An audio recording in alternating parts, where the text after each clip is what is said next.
తండ్రి కుమార పరిశుద్ధాత్మ నామంలో అందరికీ వందనాలు. హల్లెలూయా మినిస్ట్రీస్ వారి దేవుని శుభవార్త. సామెతలు 10వ అధ్యాయము 22వ వచనం. యెహోవా ఆశీర్వాదము ఐశ్వర్యమిచ్చును, నరుల కష్టము చేత ఆ ఆశీర్వాదము ఎక్కువ కాదు. ఇది చాలా శక్తివంతమైన వాక్యం.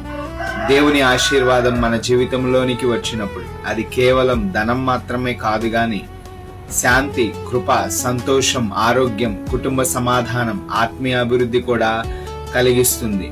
ముఖ్యంగా ఈ వాక్యం మనకు ఒక విషయం గుర్తు చేస్తుంది.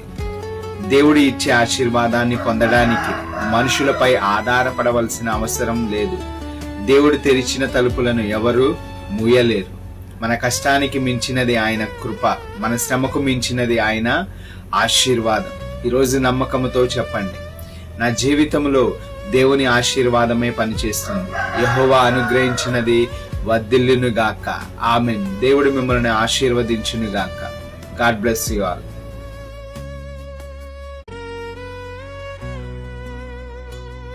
తండ్రి కుమార పరిశుద్ధాత్మ నామంలో అందరికీ వందనాలు.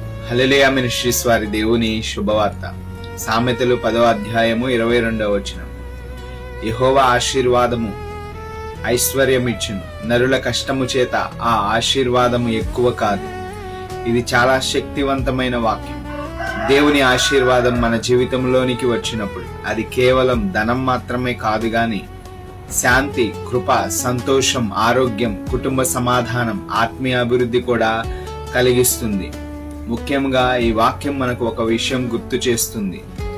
దేవుడు ఇచ్చే ఆశీర్వాదాన్ని పొందడానికి మనుషులపై ఆధారపడవలసిన అవసరం లేదు. దేవుడు తెరిచిన తలుపులను ఎవరూ మూయలేరు. మన కష్టానికి మించినది ఆయన కృప, మన శ్రమకు మించినది ఆయన ఆశీర్వాదం. ఈరోజు నమ్మకంతో చెప్పండి, నా జీవితంలో దేవుని ఆశీర్వాదమే పనిచేస్తుంది. యెహోవా అనుగ్రహించినది వర్ధిల్లును గాక. ఆమేన్. దేవుడు మిమ్మల్ని ఆశీర్వదించును గాక. God bless you all.